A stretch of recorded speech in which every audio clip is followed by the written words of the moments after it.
A similar model to you guys in the sense that we are building a sustainable school within the city.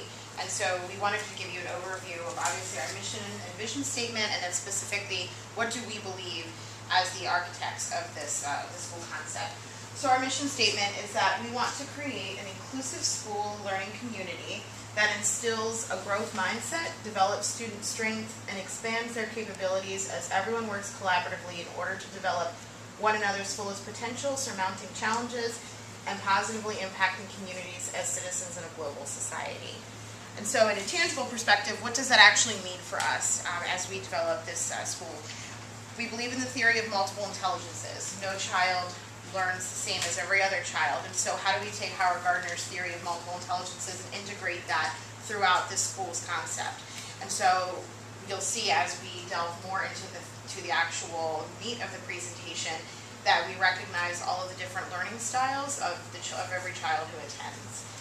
We also believe that students are going to take accountability for their learning. The students are in the driver's seat of their education. Some other important points that we recognize, again, the unique elements of every child.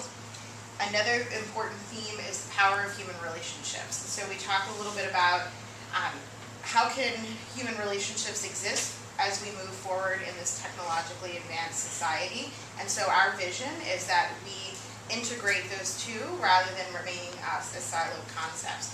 And so you'll see the strong community connections, particularly with individuals. School. I think it's important to talk about our processes in developing this. So we are trying to address and possibly go in a different direction from what the traditional school model looks like.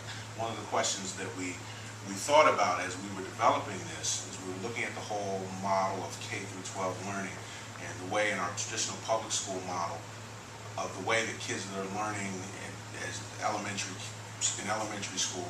And then they had this idea where discovery takes place and they're learning in kids stations and the whole nine. And then by the time they get to middle school and high school, it's almost like a just kidding. The way you learned in elementary school, we're going to change that whole model up. So we thought that this model, what it would look like, it would be a K through 12 learning model where the same discovery and the same way that kids are learning in the early years would continue on throughout the course of their 12, 13 years of school.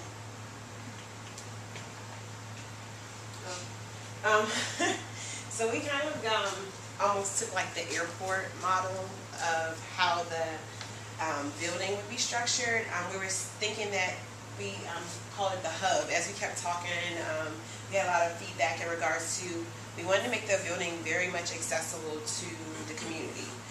So that the community doesn't feel like, I don't know if you guys experience this in Philly, but sometimes a new building pops up in an urban area, like it might pop up in an urban area, and a certain population feels like, yeah, I have access to another population is just kind of spooked out about, fancy building, am I even allowed to go into it? So we wanted, one of the words that came up was access. We wanted people to feel like they can access it, no matter who you are, where you're from, what your background is. We even talked about people who may be, have had a criminal record. They can access the spot as well. So, I think we talked about K through 12 as well, but almost, even if adults need to access the space to learn as well, like whenever you're ready, you have access to it, or, definitely our little people are going to come in.